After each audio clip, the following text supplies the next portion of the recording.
ओम शांति। 13 अगस्त की बाबा की मुरली। मीठे बच्चे, योग द्वारा स्वयं को पावन बनाने की सेवा करो, क्योंकि जब तत्व पावन बनेंगे तब इस सृष्टि पर देवताएं पांव रखेंगे। प्रश्न: तुम्हारी नई राजधानी में किसी भी प्रकार की अशांति नहीं हो सकती है, क्यों? उत्तर: क्योंकि वह राजाई तुम्हें बाप द्वारा वर्षे में मिली हुई है। बाप द्वारा वो राजधानी वर्षे में मिली हुई है, इसलिए बाबा ने कहा उस राजधानी में अशांति नहीं हो सकती है। दूसरा, वरदाता बाप ने तुम बच्चों को अभी ही वरदान अर्थात वर्षा दिया है, जिस कारण वहाँ अशांति हो नहीं सकती। तुम बाप का बनते हो तो सारा वर्षा ले लेते हो। ओम शांति। बच्चे तो जानते हैं जिसके हम बच्चे हैं उनको सच्चा साहेब भी कहते हैं, इसलिए आजकल तुम बच्चों को साहेबजादे भी कहते हैं। सच के ऊपर भी एक पौड़ी है, सच खाना सच पहनना। बल यह मनुष्यों की बनाई हुई है, परंतु यह बाप बैठ समझाते हैं। बच्चे जानते हैं ऊंचे से ऊंचा बाप ही है, जिसकी बहुत महिमा है, जिसको रचयिता भी कहते हैं। पहले पहले है बच्चों की रचना। बाप के बच्चे हैं ना, सब आत्माएं बाप के साथ रहती हैं। उनको कहा जाता है बाप का घर, स्वीट होम। यह कोई होम नहीं।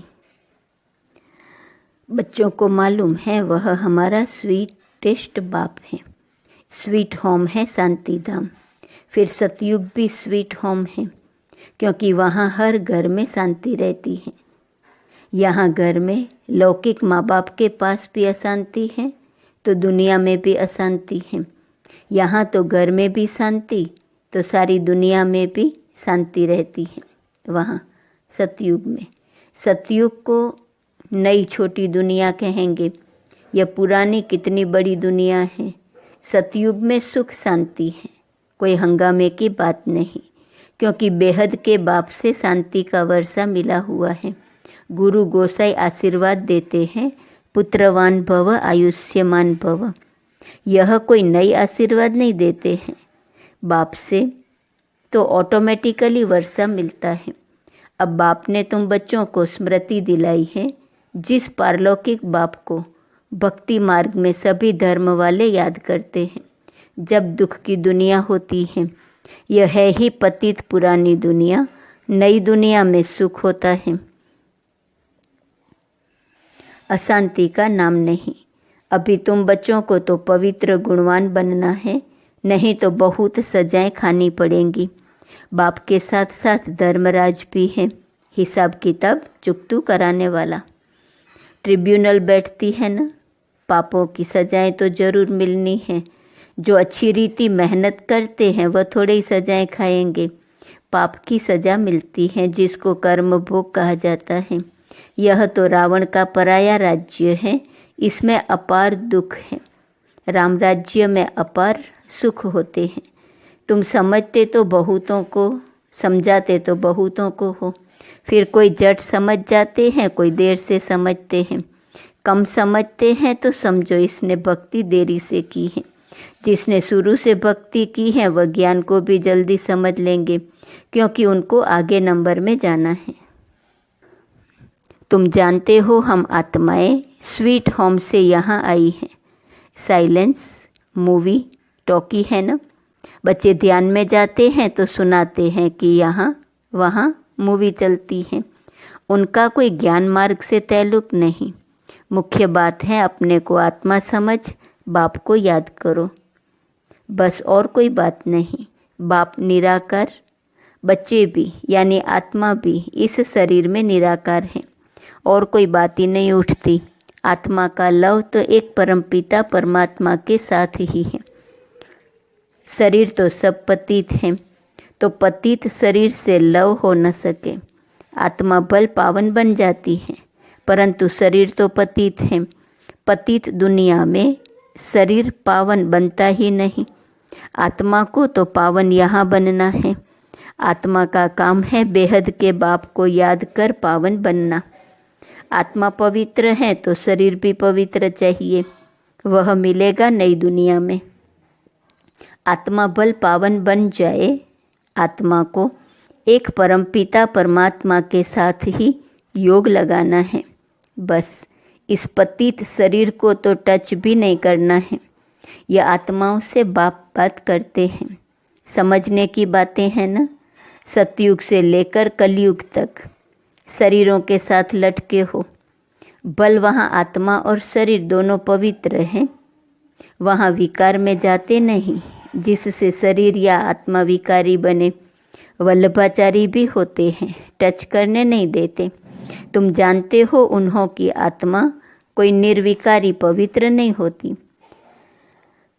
वह एक वल्लभाचारी पंथ है जो अपने को ऊंच कुल वाले समझते हैं, शरीर को भी टच करने नहीं देते हैं। यह नहीं समझते कि हम विकारी अपवित्र हैं, शरीर तो भ्रष्टाचार से पैदा हुआ है। यह बातें बाप आकर समझाते हैं। आत्मा पावन बनती जाती है तो फिर शरीर भी बदली करना पड़े।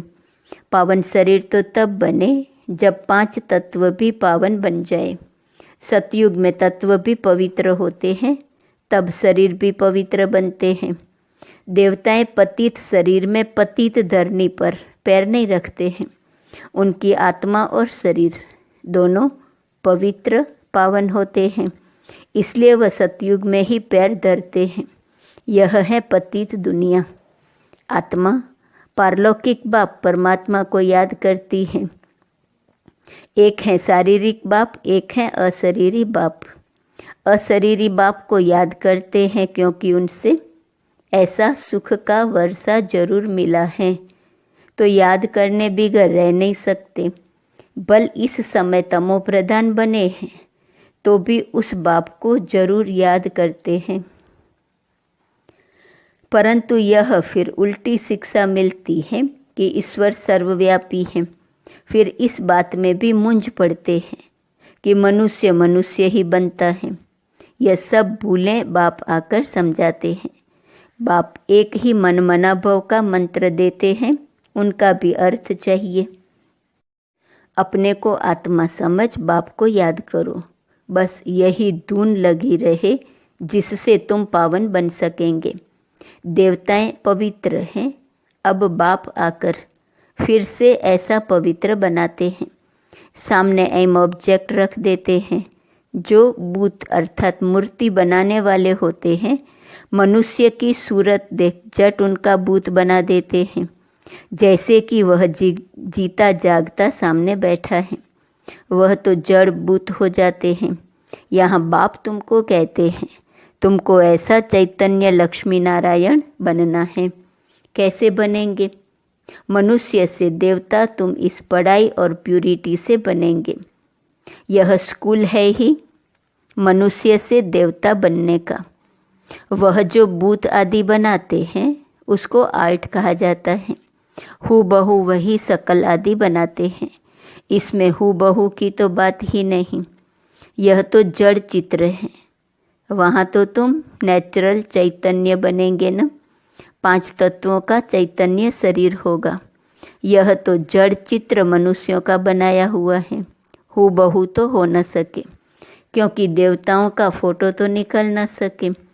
ध्यान में बल साक्षात्कार करते हैं, परंतु फोटो तो निकल न सके। कहेंगे हमने ऐसा दीदार किया, चित्र तो न खुद न कोई और बना सके। खुद ऐसा तब बनेंगे जब बाप से नॉलेज लेकर पूरी करेंगे, तब हूबहू कल्प पहले मिसल बनेंगे। यह कैसा कुदरती वंडरफुल ड्रामा है। बाप बैठ यह कुदरती बातें समझाते हैं। मनुष्यों को तो यह बातें ख्याल में भी नहीं रहती हैं। उन्हों के आगे जाकर माथा टेकते हैं, समझते हैं यह राज्य करके गए हैं, परंतु कब यह पता नहीं है। फिर कब आएंगे, फिर कब आएंगे, वा क्या करेंगे, कुछ पता नहीं। तुम जानते हो सूर्यवंशी चंद्रवंशी जो होकर गए हैं वह हूबहू फिर से बनेंगे जरूर, इस नॉलेज से। वंडर है ना। तो अब बाप समझाते हैं, ऐसा पुरुषार्थ करने से तुम 100 देवता बनेंगे। एक्टिविटी वही चलेंगी जो सतयुग त्रेता में चली है। कितना वंडरफुल ज्ञान है। यह बुद्धि में ठहरे भी तब जब दिल की सफाई हो। सबकी बुद्धि में यह बातें ठहर न सके। मेहनत चाहिए। मेहनत बिगर कोई फल थोड़े ही मिल सकता है। बाप तो पुरुषार्थ कराते रहते हैं। बल ड्रामा अनुसार ही होता है, परंतु पुरुषार्थ तो करना होता है। ऐसे थोड़े ही बैठ जाएंगे ड्रामा में होगा तो हमसे पुरुषार्थ चलेगा। ऐसे भी जंगली ख्यालात वाले बहुत होते हैं। हमारी तकदीर में होगा तो पुरुषार्थ जरूर चलेगा। अरे पुरुषार्थ तो तुमको करना है। पुरुषार्थ और प्रारब्ध होती है। मनुष्य पूछते हैं पुरुषार्थ बड़ा या प्रारब्ध बड़ी। अब बड़ी तो प्रारब्ध होती है, परंतु पुरुषार्थ को बड़ा रखा जाता है, जिससे प्रारब्ध बनती है। हर एक मनुष्य मात्र को पुरुषार्थ से भी सब कुछ मिलता है। कोई ऐसे भी पत्थर बुद्धि हो पड़ते जो उल्टा उठा लेते हैं। समझा जाता है इनकी तकदीर में नहीं है, टूट पड़ते हैं। यहाँ बच्चों को कितना पुरुषार्थ कराते हैं, रात दिन समझाते रहते हैं। अपने कैरेक्टर्स जरूर सुधारने हैं। नंबर 1 कैरेक्टर है पावन बनना। देवता तो है ही पावन, फिर जब गिर पड़ते हैं, कैरेक्टर्स बिगड़ते हैं तो एकदम पतित बन जाते हैं। अभी तुम जानते हो हमारा तो A1 कैरेक्टर था, फिर एकदम गिर पड़े। सारा मदार है पवित्रता पर। इसमें ही बहुत डिफ़िकल्टी होती है। मनुष्य की आंखें बहुत धोखा देती हैं, क्योंकि रावण का राज्य है। वहाँ तो आंखें धोखा देती ही नहीं, ज्ञान का तीसरा नेत्र मिल जाता है। इसलिए रिलीजियन इज माइट कहा जाता है। सर्वशक्तिमान बाप ही आकर के यह देवी देवता धर्म स्थापन करते हैं। बल करती तो सब आत्मा है, परंतु मनुष्य के रूप में करेंगी। वह बाप है ज्ञान का सागर। देवताओं से इनकी महिमा बिल्कुल अलग है, तो ऐसे बाप को क्यों नहीं याद करेंगे। उन्हों को ही नॉलेजफुल बीज रूप कहा जाता है। उनको सत्य चित आनंद क्यों कहा जाता है। जाड़ का बीज है, उनको भी जाड़ का मालूम तो है ना, परंतु वह है जड़ बीज। उनमें आत्मा जैसे जड़ है। मनुष्य में है चैतन्य आत्मा। चैतन्य आत्मा को ज्ञान का सागर भी कहा जाता है। जाड़ छोटे से बड़े होते हैं तो जरूर आत्मा है, परंतु बोल नहीं सकती। परमात्मा की महिमा कितनी है, ज्ञान का सागर। यह महिमा आत्मा की नहीं, परम आत्मा माना। परमात्मा की यह महिमा गाई जाती है। फिर उनको ईश्वर आदि कहते हैं। असल नाम है परमपिता परमात्मा। परम अर्थात सुप्रीम। महिमा भी बड़ी भारी करते हैं। अभी दिन प्रतिदिन महिमा भी कम होती है, क्योंकि पहले बुद्धि सतो थी, फिर रजो तमो प्रधान बन जाती है। यह सब बातें बाप आकर समझाते हैं। मैं हर 5000 वर्ष बाद आकर पुरानी दुनिया को नई बनाता हूँ। गायन भी है न, सतयुग आदि है भी सत, होशी भी सत। कोई पौड़ी अच्छी बनाई हुई है, क्योंकि वह तो फिर भी इतने पतित नहीं है। पीछे आने वाले इतने पतित नहीं होते। भारतवासी ही बहुत सतो प्रधान थे, वही फिर बहुत जन्मों के अंत में तमो प्रधान बने हैं। और धर्म स्थापकों के लिए ऐसे नहीं कहेंगे। वह न इतना सतो प्रधान बनते, न इतना तमो प्रधान बनना है। न बहुत सुख देखा है, न बहुत दुख देखेंगे। सबसे जास्ती तमो प्रधान बुद्धि किसकी बनी है? जो पहले पहले देवता थे, वही सब धर्मों से जास्ती गिरे हैं। बल भारत की महिमा करते हैं, क्योंकि बहुत पुराना है। विचार किया जाए तो इस समय भारत बहुत गिरा हुआ है। उत्थान और पतन भारत का ही है, अर्थात देवी देवताओं का है। यह बुद्धि से काम लेना है। हमने सुख भी बहुत देखे हैं जब सतो प्रधान थे, फिर दुख भी बहुत देखे हैं क्योंकि तमो प्रधान है। सुख बहुत देखे हैं जब सतो प्रधान थे, दुख बहुत देखे हैं तमो प्रधान है। मुख्य है ही 4 धर्म, डिटिज़म, इस्लामिज़म, बुद्धिज़्म और क्रिश्चियनिज़म। बाकी इनसे वृद्धि होती गई है। इन भारतवासियों को तो पता ही नहीं कि हम किस धर्म के हैं। धर्म का मालूम न होने कारण धर्म ही छोड़ देते हैं। वास्तव में सबसे मुख्य धर्म है यह, परंतु अपने धर्म को भूल गए हैं। जो समझू सयाने हैं वह समझते हैं इन्हों का अपने धर्म में ईमान नहीं है, नहीं तो भारत क्या था अभी क्या बना है। बाप बैठ समझाते हैं, बच्चे तुम क्या थे। सारी हिस्ट्री बैठ समझाते हैं, तुम देवता थे, आधा कल्प राज्य किया, फिर आधा कल्प के बाद रावण राज्य में तुम धर्म भ्रष्ट कर्म भ्रष्ट बन गए। अभी फिर तुम दैवी संप्रदाय के बन रहे हो। भगवान उवाच, बाप कल्प कल्प तुम बच्चों को ही समझाकर ईश्वरीय संप्रदाय बनाते हैं। अच्छा, मीठे मीठे सिकिलते बच्चों प्रति माता पिता बाप दादा का याद प्यार और गुड मॉर्निंग। रूहानी बाप की रूहानी बच्चों को नमस्ते।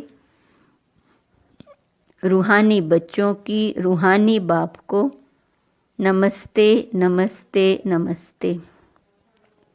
धारणा के लिए मुख्य सार, पहली पॉइंट, अपने दिल की सफाई से बाप के वंडरफुल ज्ञान को जीवन में धारण करना है।